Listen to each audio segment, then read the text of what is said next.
আজ আপনাদের সঙ্গে শেয়ার করব খুবই সুন্দর একটা নাস্তা বা টিফিন রেসিপি। এই নাস্তা বা টিফিনগুলো বানাতে কিন্তু খুব একটা বেশি উপকরণ লাগে না, আর খেতে কিন্তু খুবই সুস্বাদু হয়, অনেক বেশি মুচমুচে। আপনারা কিন্তু খুব সহজেই বানিয়ে নিতে পারবেন। এতটাই সহজ এই নাস্তাগুলো বানানো, তো অবশ্যই স্কিপ না করে পুরো রেসিপি দেখে নেবেন। আসসালামু আলাইকুম, সবাই কেমন আছেন? আশা করছি সকলে ভালো আছেন। তো চলুন কথা না বাড়িয়ে রেসিপি শুরু করি। এখানে দেখুন একটা মিক্সিং বোল নিয়েছি। মিক্সিং বোলে নিয়ে নিচ্ছি 1.5 কাপ ময়দা। আপনারা চাইলে কিন্তু এখানে আটা দিয়েও তৈরি করতে পারেন এই নাস্তাগুলো।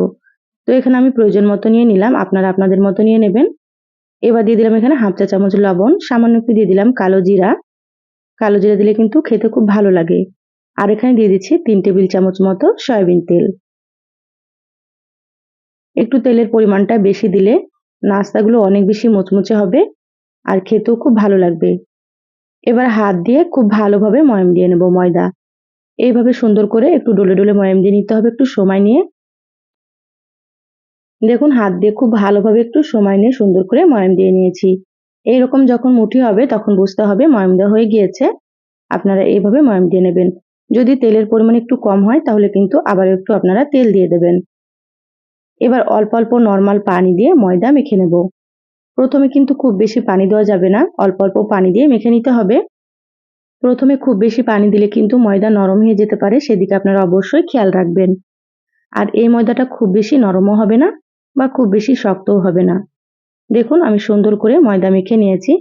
এইভাবে আপনারা ময়দাটা মেখে নেবেন। এবার আমি ঢাকা দিয়ে 10 মিনিটের জন্য রেখে দিচ্ছি। ভেতরের পুরটাকে রেডি করে নেব। ময়দার সাইডে রেখে দিলাম। গ্যাসে একটা ফ্রাই প্যান দিয়ে দিলাম এখানে 1 চামচ মতো সয়াবিন তেল। এখানে চাইলে আপনারা কিন্তু সর্ষের তেলও দিতে পারেন।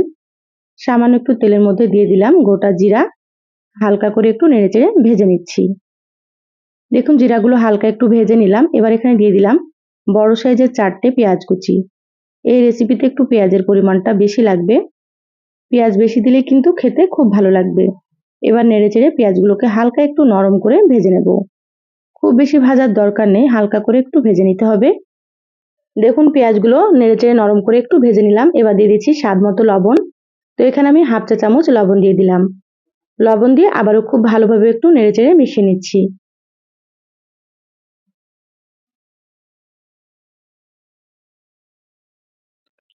লবণটা খুব ভালোভাবে নেড়েচেড়ে মিশিয়ে নিলাম।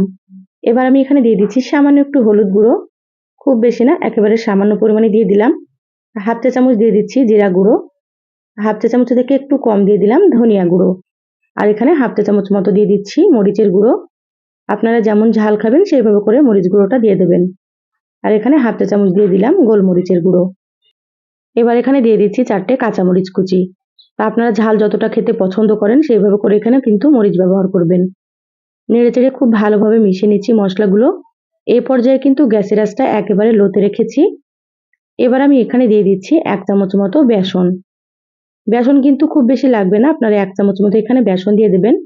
বেসন দিলে কিন্তু পেঁয়াজ থেকে যে পানিটা ছাড়বে সেই পানিটা কিন্তু শুকনো হয়ে যাবে। আর খেতেও কিন্তু খুব ভালো লাগে একটু বেসন দিলে। বেসন দেওয়ার পরে একটু ভেজে নিলাম 2-3 মিনিট মতো।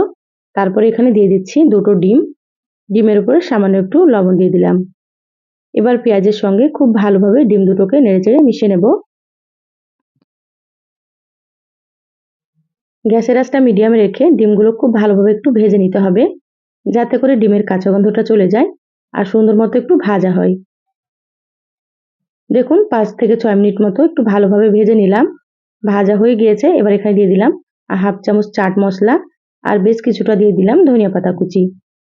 সবকিছু আবারও খুব ভালোভাবে একটু মিশিয়ে নিচ্ছি। দেখুন খুব ভালোভাবে মিশিয়ে নিয়েছি, রান্না হয়ে গিয়েছে। পুরটা ঠান্ডা করে নিতে হবে। পুরটা সাইডে সরিয়ে রেখে দিচ্ছি ঠান্ডা হওয়ার জন্য। এবার এখানে দেখুন ময়দাটা নিয়ে নিয়েছি। আবারও খুব ভালোভাবে একটু মথে নেব। দেখুন আগের থেকে কিন্তু অনেকটাই সফট হয়ে গিয়েছে ময়দা। আবারও খুব ভালোভাবে একটু মথে নিতে হবে। দেখুন খুব ভালোভাবে মথে নিয়েছি। এবার আমি ছোট ছোট করে লেচি কেটে নেব। লেচিগুলো খুব বেশি বড় হবে না, খুব বেশি ছোট হবে না। দেখুন মিডিয়াম সাইজ করে কেটে নিচ্ছি। আমরা যেমন লুচি বানাই তার থেকে একটু বড় করে কেটে নিতে হবে।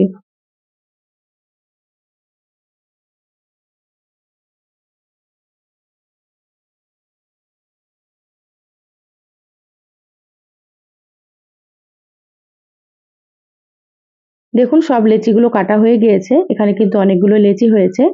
এবার একটা করে লেচি নিয়ে এভাবে সুন্দর করে হাতে একটু গোল করে নেব। সবগুলো একইভাবে রেডি করে নিয়েছি। এবার একটা লেচি নিয়ে নিচ্ছি, বাকিগুলো ঢাকা দিয়ে সরিয়ে সাইডে রেখে দেব। অবশ্যই কিন্তু আপনারা লেচিগুলো ঢাকা দিয়ে রাখবেন, নাহলে কিন্তু উপরটা শুকনো হয়ে যাবে। তো ঢাকা দিয়ে সাইডে সরিয়ে রেখে দিলাম লেচিগুলো। আর এখানে দেখুন কিচেন স্ল্যাপের উপর একটা লেচি নিয়ে সামান্য ময়দা দিয়ে হালকা মোটা রেখে বেলে নিতে হবে। খুব বেশি পাতলা করা যাবে না, একটু মোটা করে কিন্তু বেলতে হবে। তো দেখুন আমি কিভাবে বেলে নিচ্ছি। দেখুন একেবারে কিন্তু পাতলা করিনি, এইভাবে করেই বেলে নেবেন আপনারা রুটিটা। এবার এখানে দেখুন পুর দিয়ে দিচ্ছি। তো এইভাবে এক সাইডে একটু এইভাবে করে পুর দিয়ে দিতে হবে।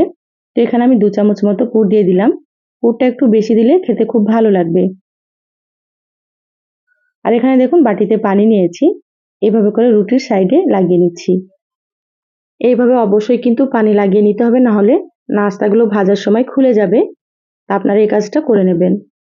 দেখুন এবার এক পাশ থেকে এইভাবে করে নিয়ে ভাঁজ করে নিচ্ছি, আবারও এই পাশ থেকে ভাঁজ করে নিচ্ছি।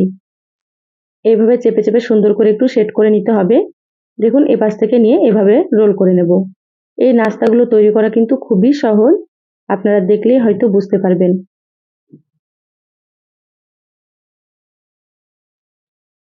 দেখুন এই নাস্তাটা হয়ে গিয়েছে, আর কতটা সুন্দর হয়েছে দেখুন। এই নাস্তাটা প্লেটে রেখে দিচ্ছি, আবারও আপনাদেরকে আমি একটা তৈরি করে দেখাচ্ছি। যারা ভিডিওটি ইউটিউব চ্যানেল থেকে নতুন দেখছেন, প্লিজ চ্যানেলটা সাবস্ক্রাইব করে চ্যানেলের সাথেই থাকবেন। আর যারা ফেসবুক পেজ থেকে ভিডিওটি দেখছেন, একটা লাইক দিয়ে পেজটা ফলো করে রাখবেন। তাতে করে আমি যখনই ভিডিও আপলোড করব আপনারা সবার প্রথমে নোটিফিকেশন পেয়ে যাবেন। সময় সুযোগ বুঝে আপনারা ভিডিওটা দেখে নিতে পারবেন। দেখুন রুটিটা বেলে নিয়েছি, আবারও পুর দিয়ে দিলাম, সাইড দিয়ে এভাবে করে একটু পানি লাগিয়ে নিচ্ছি। এক পাশ থেকে নিয়ে এইভাবে সুন্দর করে ভাঁজ করে নিতে হবে, আবার এই পাশ থেকে দেখুন ভাঁজ করে নিলাম।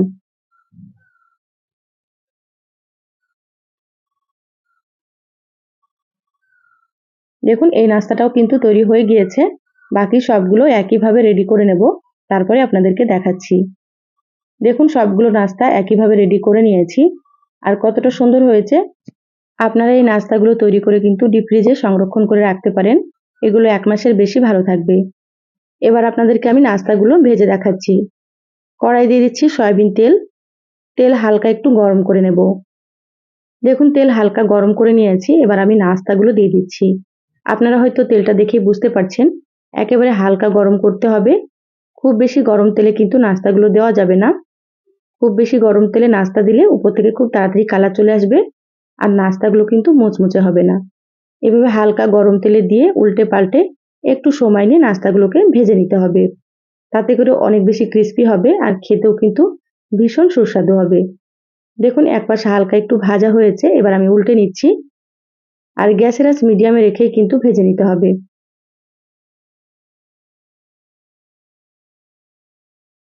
আমার চ্যানেলে আরো অনেক সহজ রেসিপি আছে, চাইলে কিন্তু আপনারা দেখে নিতে পারেন। আমি সবসময় ঘরে থাকা উপকরণ দিয়ে রেসিপিগুলো দেখানোর চেষ্টা করি, খেতে খুব সুন্দর হয়। আপনারাও একবার তৈরি করে খেয়ে কমেন্ট করে জানাবেন কেমন লেগেছে। দেখুন নাস্তাগুলো আমি একটু সময় নিয়ে মুচমুচে করে ভেজে নিয়েছি, তুলে রেখে দিলাম। আবারও বাকি যেগুলো আছে একইভাবে ভেজে নিতে হবে।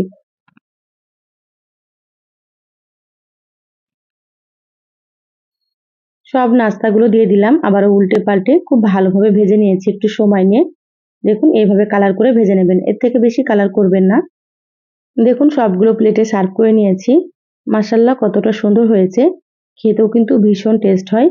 এইভাবে আপনারা নাস্তা তৈরি করে খেয়ে দেখবেন, দোকানের সিঙ্গাড়া কচুরি খাওয়া কিন্তু ভুলে যাবেন। খেতে এতটাই সুস্বাদু হয়। এবার আপনাদেরকে একটা আমি ভেঙে দেখাচ্ছি। দেখুন কতটা মুচমুচে হয়েছে, আর ভেতরে কিন্তু পুরে ঠাসা। তো একবার অবশ্যই তৈরি করে খেয়ে দেখবেন। রেসিপিটা ভালো লাগলে লাইক দিয়ে ভিডিওটা অবশ্যই শেয়ার করে দিবেন। সবাই ভালো থাকবেন, সুস্থ থাকবেন। ধন্যবাদ সবাইকে। আল্লাহ হাফেজ।